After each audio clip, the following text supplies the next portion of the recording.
Kasi ngana za ndenge monte na bakisi nzora. Ngana ndenge monte na ba bonsaka, ba nani ngana communiquera en chantant. Un communicateur complet. Voilà, moi je suis complet, polyvalent. Ami intime ya papa nanga, wa botinga. Oui. Donc j'ai beaucoup de respect na Bogis, c'est mon grand frère.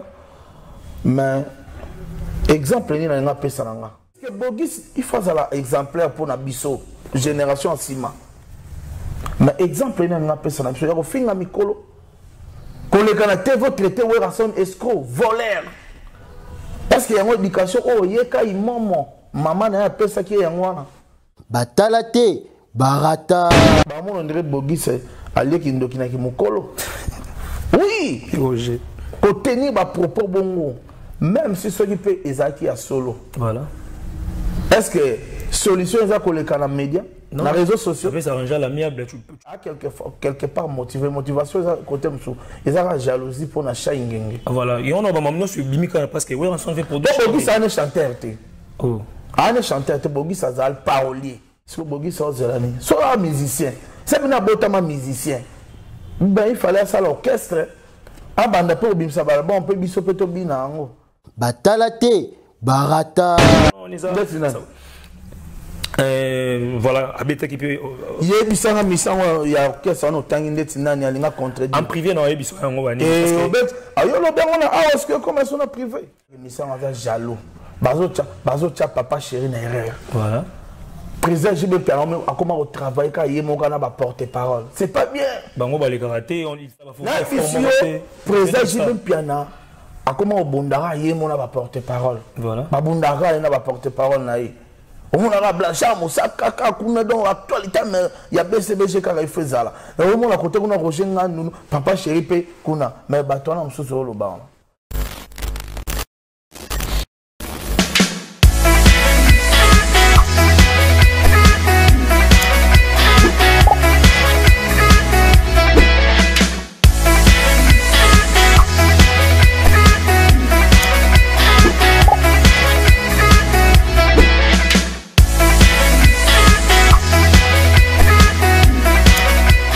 Batalate, barata.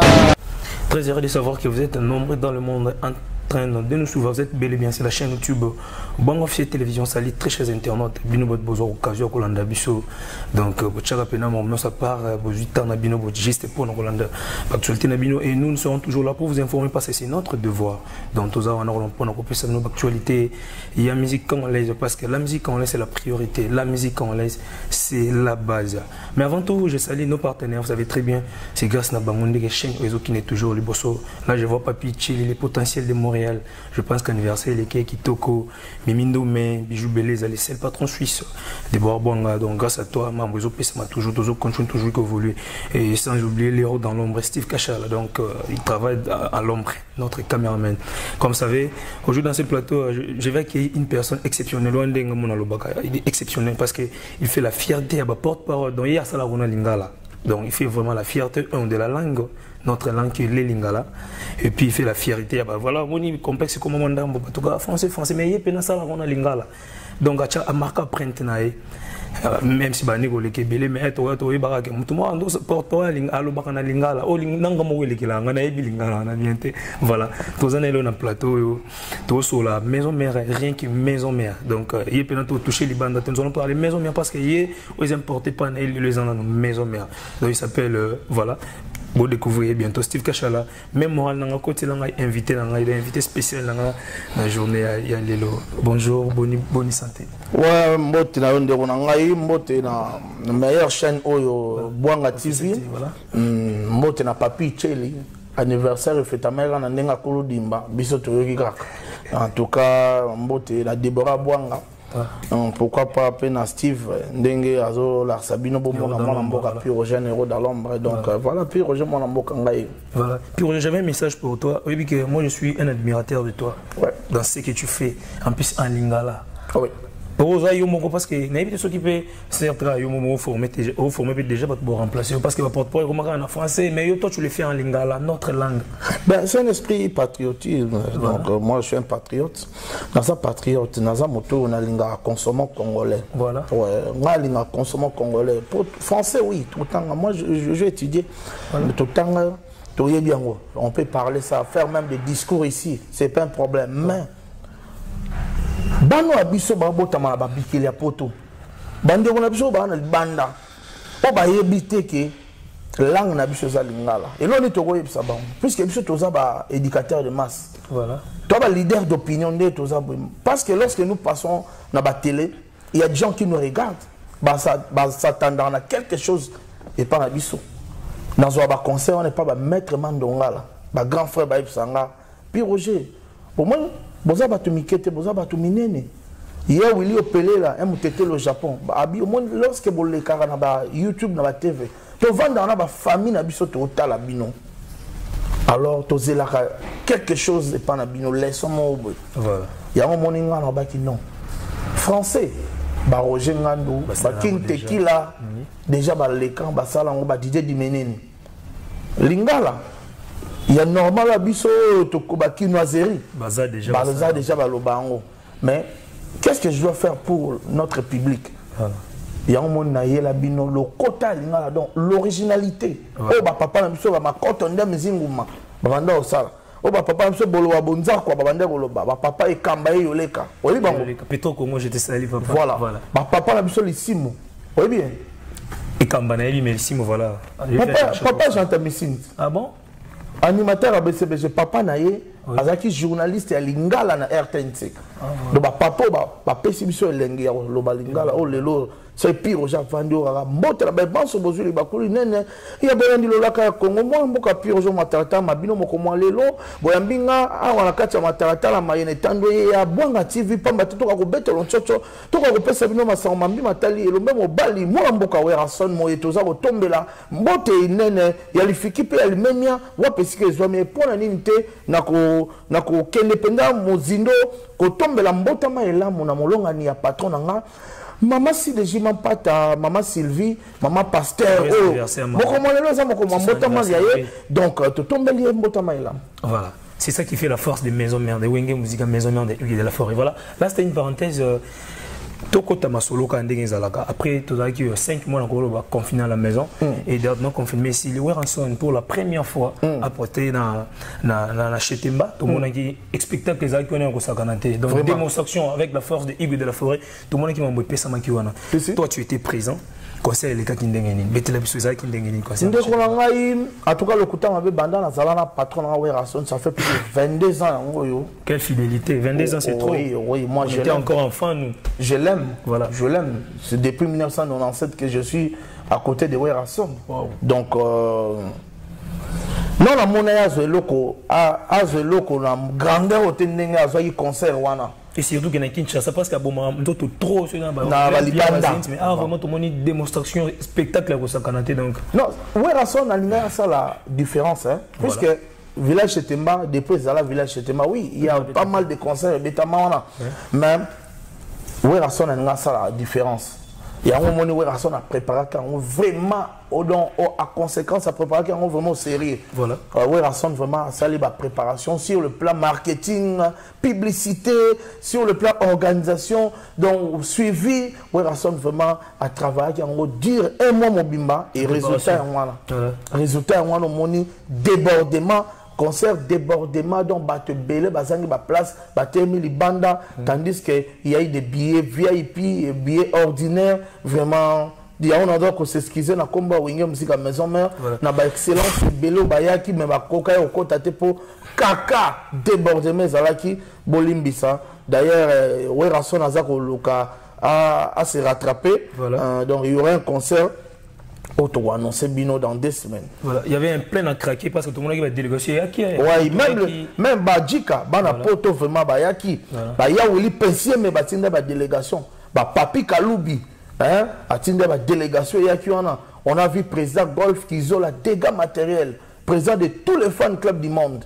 Bah yaki bah tindaki ba délégation yaki et bana poto musu ba yaki na ba Air France na ba Sabena ba kitaki pourquoi ba voilà. Est-ce qu'on peut dire que bazaki na nzala ya Weranson parce que effectivement 4 mois 5 mois sans concert donc apparition comme na bossa la ba répétition voilà, c'est pas tout le monde qui regardait ça. Bazaki va na nzala ya Weranson tout le monde qui chez Temba tombé donc ya kosa kanate vous était présent. Ouais bah tu as vraiment na nzala ya Weranson bah tu bazaki manquer pendant Weranson na bango et bah la ça qui en jour wana yo momona qui combien bah tu bazaki yi ba honorable député ba sénateur il y a eu vraiment ba excellence ba yaki wana ba ta catégorie non surtout ba yaki au CP là ko bina parce que tu outi na ba tamo il y a ba atrocité ba stress donc il fallait ba CP là. Est-ce qu'à part concert, on a Weranson a bombe sur concert Moussouga parce que Batunios va quotidien il y a des gens qui pour savoir mon sous Weranson. Parce qu'on a auto le bat. Donc Weranson a présenté des skis dans bateau bayaki mais ba courir ko cotaté pour na kaka dans 2 semaines. Voilà ce que vous bombez sur maman Ngebi pour toquer ba flash de bolé à bolé. Oza makasi na bimisa ba secret ba toi. Mais voilà mais c'est ça c'est notre boulot on a ta la rabine notre dans Wakatin ou ta la wenge musique maison mais parce que confrère na bande le bec puisque ça génération wenge c'est un biso de colis to que Weranson voilà c'est comme ça. Voilà. Donc dans 2 semaines to dans maman Ngebi salle VIP à maman Ngebi puisque maman Ngebi né ils ont salle et salle ba musique congolaise. Donc to go boss en idéologie to ya wana. Mais puis Roger Petit Prince. Non, puis Roger Petit Prince et Zalara Ndoi Nangamo Zana Poto. Voilà, vraiment comme Kokani mais allez bah na batwa sangue zayo. Ndoi en tout cas je me soupe benganga puis Roger Petit Prince so kanga comme soupe benganga c'est na zaina le numéro non ngana bengo pour batu musu benganga puis Roger Petit Prince. OK ngaza puis Roger Mona Mboka. Voilà. Puis Roger Mona Mboka to moni activité non sur zongi normalement activité zongi et maintenant bino pona ko bino comme en répétition parce que vos actions dans la zambate et to éviter so maison même beaucoup mine ndeke ou comment parce que tout le monde déclare on a répété kawapi. Effectivement Weranson a répété actuellement na limité 14e mairie. Na petit boulevard, l'industriel. Côté Bandobe, tu as un concert en live. Voilà, est-ce que tu as un concert en live? Il y a un exemple, et tu as le siège, j'aime ça momentanément, tu as répété, on a mercredi, na jeudi. Voilà. Tout ça, voilà. Et maintenant, l'idée, tu as une stratégie, c'est une grande stratégie. Weranson Igwe de la forêt, tout le monde qui va répétition commune. L'idée, on est où tu as bino, puis il y a un moment quand on est ou encore, Azaki n'a pas ça à penser dans le public au balandagé avec beaucoup de temps à me coller quand commune, voilà pour les répétitions. Effectivement, Weranson a différents artistes Belo Yebi. Weranson a tout le monde, a raisonnable, surtout. Alors ça, la fanatique n'est plaisir. Alors, un grand stratège dans le lobby, tu as qui opération, tu as un stade, tu as sillonné la province, tu as Congo, et si tu as ça l'opération, répétition communale. Question, il y a pour ça la marketing à proximité. Voilà. Donc, tu as ça là en haut, mais pour l'instant, on dirait que tu en pause pour l'événement au Tozan. Voilà, vu qu'on parle de la musique et surtout au Bimal Banda, tout ça, toujours dans le quartier orchestre et musique à maison mère de Hugues de la Forêt. Puis Roger, tout le monde fait rigoler un ancien de l'orchestre, Abim Saïdia qui. Oui,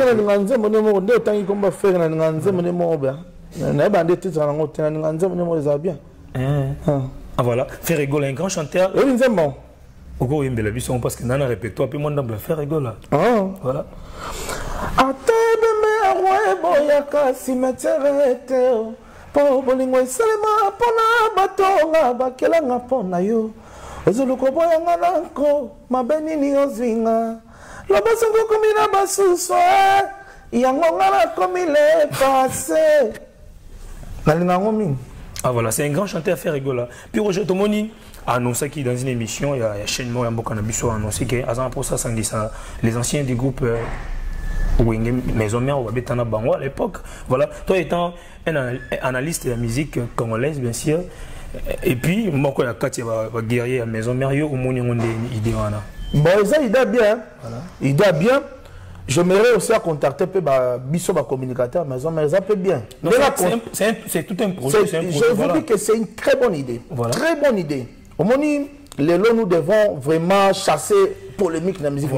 Ils ont arrangé Bissouté. Polémique dans la musique. Ils ont ici musique à Congo, c'est pour rien.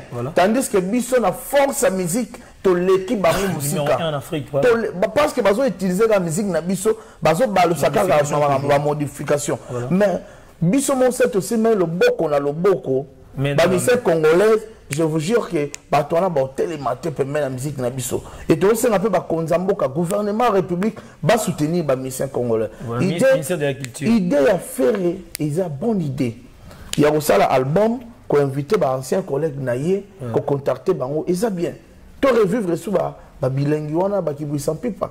Il y a une intervention rapide, c'est une bonne idée. Est-ce que faire rigolo avant à annoncer, est-ce que à ce qui t'a un coup de la forêt, parce que pour bête on a comme maison mais parce que maison ils ont bien privé je peux dire oui et on a contacté qui avant ça. Ben à contacter voilà ce que je vous voyez voilà au Tounaye je sais que Papa Hervé a respect dans la presse voilà je vous voyez dans mon écoute la publication mon dirait que Paris. Avant ces jours, ancien chef d'orchestre de la maison mère Ferré. Donc, je vous voyez, voilà. Tout n'est question, mais je sais qu'il a contact avec Papi Kakol. Je vous dans mon Papi Kakol, gentiment, tranquillement. Voilà. Donc, lorsque dans Moutaza, Papi Kakol, c'est qu'il permet le roi de la forêt. Parce que Papi Kakol a le roi Yesu. Le roi de la forêt, je vais pont entre les deux, voilà, c'est une bonne chose. Donc, lorsque déjà, Cheta, a déjà bon. En contact avec voilà. On a Papi Kakol, c'est qu'ils est-ce qu'on peut dire qu'il est temps de la réunification de la musique congolaise? Oui, il est temps. Il est temps de la réunification de la musique congolaise. Le roi de la foi joue un bango.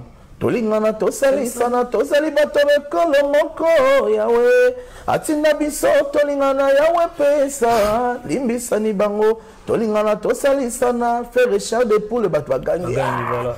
Tolingana, héritier watana bebatu.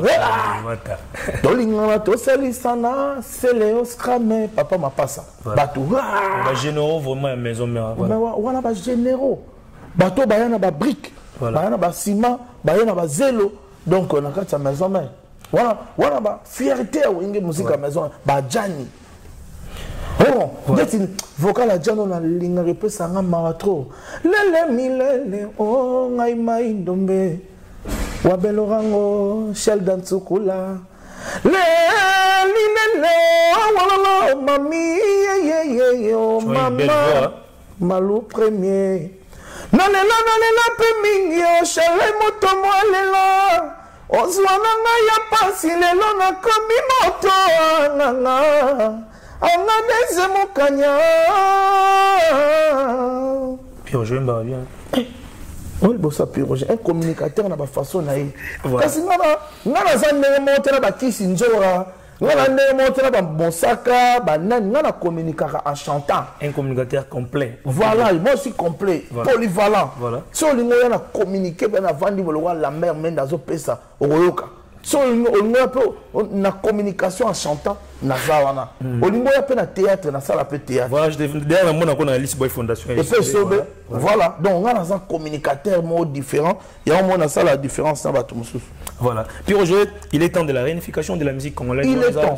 Souhait de tout le Congolais. Voilà, ils sont surtout au Lingais à la Bongo parce que tout le monde en son azokom ko benda moi batu na epe tout le monde bien affilé déjà OK koko na tout le monde qui peut na chaingenge. Il est chaingenge parce que yimo mutasinga ki ko senga za na très bien mais na be mission totale tout le monde peut ba mission mususu ya wenge BCBG ba meki koloba un peu non les a voilà habité qui peut il y a bisanga misanga ya orchestre on tangi ndeti nani alinga contredire en privé non yebiso yango bani parce que ayo lo bengo na est-ce que comme ça privé non c'est non c'est pas ça sauf que albaki est un peu roloba un peu sabotage pourquoi parce que comment est-ce que ça montre que biso kuna na BCBG mambo ezate ngona ke pa we on appelle parce que yemo chaine ato bobi komba misanga yeba ke misanga za jaloux bazo cha papa chéri na erreur voilà. Président JB Piano a comment au travail quand il mon gars porte-parole. C'est pas bien. Bango ba les karaté, il fait donc ça là ba faut président JB Piano a comment au Bondara il mon ba porte-parole. Voilà. Ba Bondara il na ba porte-parole na yi. Au mon ara Blanchard Moussaka kuna donc actualité mais il y a BCBG quand il fait ça là. Et au mon à côté kuna Roger Ngandou papa chéri pe kuna mais ba toi na msusu lo ba. Et félicitations à Fuji hein. Non Fuji. Non Fuji non tu ko tali dernièrement wa. Au moins que mon bal à bon c'est bien. Parce que Batumsou va le biquer, on est à Chaïnga, qui tisse JB pendant ces temps, par rapport à quoi? On a JB, puis on a besoin de relation, donc il y a aussi un canadier qui toque comme un casse. Alors, tu sais par rapport à quoi? Si ok, pas papa Kouloutunabino, ok, Kola la landa papa Kouloutunabino. Ils ont ma bête? Non, ils ont ma bête, mais sauf que c'est le Congo, nous sommes sur Makamboundeng, n'a été d'autres besoins malades, c'est la jalousie, on peut dire ça. Jalousie. Ah bon? Ouais. Jalousie. Il y a jalousie. Chico, Chaïnga, ils ont un album où ils ont produit ou comment? Parce que. Effectivement, Chaïnga, côté audience n'est pas ouvert à son. Voilà. Chaïnga, côté. Nina, vokane na Chaïnga. Pour moi, on pour ça imbalelo. Quand j'avais atteint là, j'ai délaissé le dos, me disait le mida. Oui.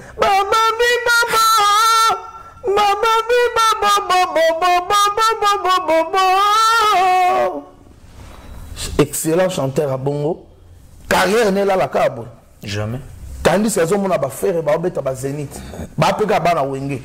Pourquoi pas y? Tandis que on a ba Selos Kramazo zo ba trophée aux États-Unis. Pourquoi pas? Ba ba na wenge. Voilà. Tandis que on a ba héritier Watanabe azo beta partout. A peka mo na wenge. Bina filé ku to koko wenge. Mais pourquoi pas? Si vous cherchez un musicien, il y a des bonhommes. Est-ce qu'il y a chaque mercredi que j'ai dit? Voilà. Il y a un habitant, carrière dans le qui est boité. Aïe, pas à fou la talaté, Hugo le roi de la forêt. Sans polémique. Aïe. A petit courage, naïe. Pour que tu me sois banga, ouais, à son musique. Oui. Oh, ouais, à son quoi. Alors, si ça m'a touché. Les aïeux ne vont pas aller à un concert. Ah, bon, tu courage à y la machine à Apocalypse. Les rois de la forêt, ah, problème. Et t'as papa malam. Ah, tu n'as est-ce que solo n'a masse à un piano? Ah, c'est ça le problème. Voilà. Est-ce que ce moni présent j'ai bien piano lobé là on m'a bien? Non. Est-ce que le moni Blanchard Moussaka? Pourquoi on a Blanchard Moussaka? Non, on a Roger Ngando. Bah, toi là c'est le lobby. Il y a le roi la présent j'ai bien piano. Est-ce que Bango va lobby d'Ama B pour le Cambo? Rien. Si vous avez un collègue musicien qui va comprendre que voilà, puis Roger, tant il y a une maison, mais on a BCBG déjà ici là. Mais tout le monde, aux très bien. Un des anciens, il y a Wenge BCBG, a lobby quelques chansons. Et ça date, il y a Kalamaka, comment est-ce qu'on dit que Kalabon a lobby a été appelé ça en son Kanisa était. Donc voilà, je sais que tu es au courant actuellement. Un ancien musicien. Non, on n'a pas peur, mais sauf qu'on ne veut pas de polémiques. Voilà, je sais. Tu vas parler des maisons, mais rien que maisons merdes. C'est pour toi que tu touches les bandes, toujours maison, parce que maison merde, tu es bilé. Voilà, Bogis, je peux citer son nom, Lobby Kéoué. Ah bon? C'est mon grand frère. Oh. Même village. Donc sa maman, la pauvre maman, il m'a moqué, son âme repose en paix. Voilà. Donc, tata moi sinanga. Pourquoi? Parce que Azaki ami intime, il y a papa nanga. Oui. Donc, j'ai beaucoup de respect dans Bogis, c'est mon grand frère. Mais, exemple, il y a un peu sananga. C'est ça même. Parce que Bogis, il faut un exemplaire pour Nabiso, génération Sima. Mais, exemple, il y a un peu sananga. Je veux dire, au Mikolo. Quand les Canadiens vont traiter Werrason escroc, voleur. Parce qu'il y a une éducation, oh, il y a un maman, maman n'a pas ça qui est en moi. Bah, il y a des gens qui ont se pelaté. Bah, moi, on dirait Bogi, c'est aller qui nous qui mokolo. Oui! Pour tenir ma propos bongo, même si ceux qui peuvent, ils ont solo. Voilà. Est-ce que solution, ils ont collé dans les médias? Dans les réseaux sociaux. Ça arrange l'amiable, tu pars chez ton gars. Ce qui peut être réellement ça, Nyongo. Nyongo, il y a 30 ans passés, à ta indépendance. Hein? Au rôle des réseaux sociaux, pour comment on finit. Donc, ils ont quelque part motivation, côté ils ont jalousie pour la chaîne. Voilà, et on a maintenant sur Bimika parce que oui, on s'en fait pour deux. Bogi, c'est un chanteur. Oh. Un chanteur, Bogi, c'est un parolier. Après ça, papa, après ça, président Jibin Piana, après ça, Nzembo. Et là, il fallait ça. Bogi, il fallait botter courage, le président Félix Oazé, quoi. Oui, le président Félix Oazé, il parolier. Un grand parolier. Grand parolier. Qu'est-ce qu'il a fait? Il est Moscou, alaki capacité artistique naie, alaki grandeur naie, à ça là qu'il tira pays vite au bina, peut au bina lelo. Fimbu, chicote. C'est Bogi Sozerani. Soit musicien. C'est un botama musicien. Ben il fallait ça l'orchestre. Ah banda pour bimsa balabon, on peut biso peut au bina ango. Bah ou bien azoba nzembo ya lobi ka pesa batwa. Zuzu nzembo nga yemba ngo siko. Pour total ça artiste. Mon que un artiste était. Voilà. Pas la position de Bogis. Lié mon oh a commis frère. Oh na bon wani, na commis frère, a commis Sambela, frère en Christ. Là mon a commis combattant, a commis bundela mboka. Oh Bogis, yo bundela mboka yo mto kima mboka pour na présent ko faire le midi. Est-ce que vous kima mboka pour na présent ko faire le midi? Atena ba propos moko bien te pour na ko faire le midi. Yango et ça là qui présent ko faire le midi, alingaka tinde la justice. Tout la moussi à Zaza. Puis Roger. Voilà, comme on parle, pourquoi Puis Roger, tu as annoncé le mois, il y a Kofi Olomide, OEP, Azo préparé en février, a déjà fait un URNA. Puis Roger, bien, on peut déjà m'assurer, il faut moi, exporter, il faut moi, autour très bien que Bazan en Zala, est-ce que vous avez la production, vous signez, vous comptez, le quota m'a bête, mission, vous zéla, vous réclamer la poto, le rôle, la son art.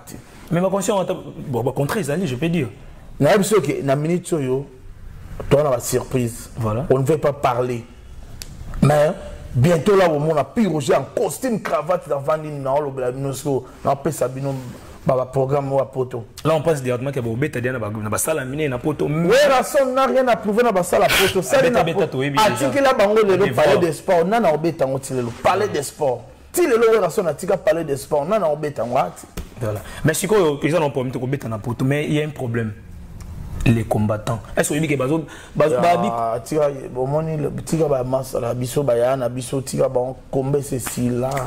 mais tout le monde qui a fallu pour bête qui dernièrement en février, ils avaient vraiment bitumba.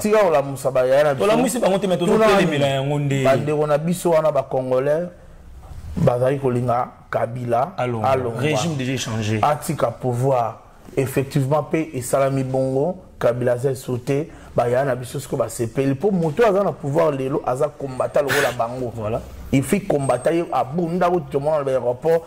Excellence président Félix Tshisekedi à Bunda Koutou pour Namboka. Donc les lots bango il faut pas se réjouir parce que combattant a eu pouvoir. Mais c'est le contraire. Preuve que à Bengi s'appelle bateau batondi na présidence soit ils ont combattant. Ils ont la diaspora. Tokutana na bango.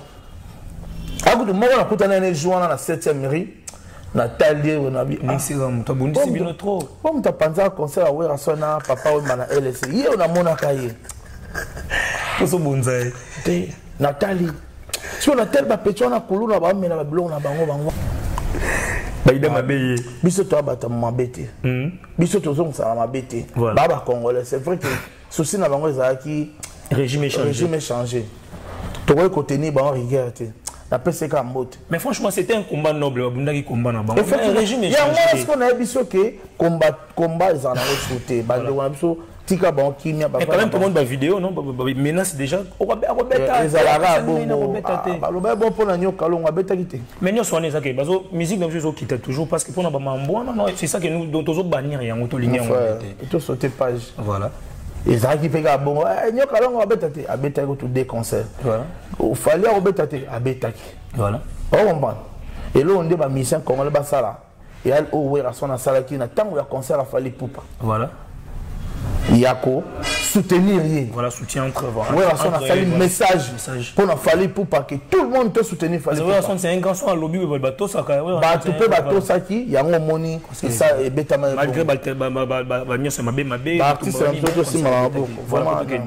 voilà un peu pas tout c'est un peu parenthèse dans la vie privée il y a papa toi c'était aussi c'est la biso déjà parce que tout le monde qui porte-parole et artiste en danger voilà c'est un bon poste oui le vieux Chaka Congo à travers son projet Artiste à danger, SBL Artiste à danger, via commis Kokola, via sentir qu'il a commis Kolemba, alors on a besoin de relève. Parmi les Batunayo, il y a tel qui a mon petit combattant, il y a tel qui est pire au jeu, mon amboka danger. Il y a un invité, Donc désormais, dans un peu porte-parole, il y a Asbel artiste à danger. Voilà. Donc ça, on a un peu c'est le membre artiste à danger, beaucoup à monter. Voilà. Donc on a occupé le poste là. Voilà. Puis Roger Thomas Solena Souka, un joyeux anniversaire à Sidéji Mampata, maman Orlando Musika. Voilà. Un joyeux anniversaire Naé. Joyeux anniversaire, Mbotama et l'amour. Happy birthday to you, maman pasteur, Sidéji Mampata. Joyeux anniversaire, Mbotama et l'amour. Happy birthday to you. Joyeux anniversaire, Masaki Mpata. Joyeux anniversaire, ma Sylvie. Benanga poko poto sola Sidéji. Nakoko kote kovanda ngai moko soki likambo mama nanya kokonsolenga yonde sipo pasi nanga ma Sylvie viens me consoler reviens mon âme maman machou koboyate. Voilà, joyeux anniversaire à Sidéji Mampata depuis quelque part en États-Unis. Voilà, un mot par rapport à l'émission Monsieur Sylvie. Nakoya mboka pandama nakoya mboka kofungama Mampata, tu es à moi, viens à moi. Après, on a gagné ça, Kayo. Oui, c'est moi. Très bien. Ah, maman, c'est des Jibaye. Maintenant, tu pas Madilou. Madilou, c'est une chanson que je connais très bien. Tu peux monter, mananga, yo, penepese, yo. Tout ça, là, mon maman, Sylvie. Bonne compréhension, ça, là, monter, ma monnaie. Voilà. Voilà. Donc, voilà pour ça, plaisir. La maman, voilà. Il faut vendre la maman. Maman, voilà. Maman, Sidéji Mampata. Maman pasteur, beaucoup de respect. Voilà. Na maman pasteur. Alors, encadrement, qui toko non seulement bana, même la biso. Mais surtout, bana pasteur, tout le monde exaucé. C'est moi déjà un master. Ngana fanda 2 ans et pas présent où rason. Oui. Maman pasteur a beaucoup langa. Maman pata. Voilà. Aza maman moko beaucoup de respect. P aza modèle. Na basi ba musicien. Moi, je suis un modèle. Lelo, tout ba comment la bandako. Oh, wana man patananga. Ah bon? Wana man, mutusa nga la saga mosne. Ah, wana mamas. Wana man patananga do. Akoma modèle. Modèle. Voilà. Voilà. Voilà. Un mot par rapport à l'émission et puis nous connaissons dans Souka quelques dédications. Non, j'ai aimé. Balba c'est un numéro non parce que Balba c'est encore 3. J'ai aimé. C'est la toute première fois où Yambanga mais vraiment tu as été l'auteur. Merci. Le numéro on a plus de 143 9 98 12 30 62. Voilà. 09 98 12 30 62 c'est mon numéro personnel. Voilà. Mon tuteur m'a contacté m'a benganga. Je salue je souhaite aussi joyeux anniversaire d'avance à ma sœur maman présidente il y a chaîne nangai parce que na mon peu dans la chaîne Piroger TV officiel. Piroger TV officiel. En tout cas, on remercie peu abonner nanga puisque déjà na bar dans la commune à Tango. Donc ouais, na remercier bino tout pour faire confiance. Vraiment na pesi mote na aller bitika la Belgique, na David Toulouse de Bruxelles. Joyeux anniversaire à maman présidente Zouzou Senga, babi bientôt là on a li passe à nos Maloukedi Togo Sepe là-bas champagne Robima. Joyeux anniversaire à vous et joyeux anniversaire à toi Motena Shell dans Tsuku la belle des belles, femme la plus belle du monde. Voilà. Azala en Lyon. Shelda Ntsukula, maman na Josué, na pese ba mote belé vraiment na architecte Géritansia, les Congolais ont besoin de vous. FDD Business Fiston Ituku, ba mote belé na Serge Makila les dragons de la monnaie. Oui bien. On a peine vu Serge Makila les dragons de la monnaie. Les dragons. Malou Mavoka arme fatale, le PDG Malou Mavoka arme fatale. Na bateau union se peut na Piroger moi na mboka. Pourquoi pas ne siko toza cadre kitoko na hôtel Marguerite. Quel confort. Confort voilà. Vraiment ba félicitations na PDG John Moindo Molianga sous na comité mobimba staff Marguerite vraiment topé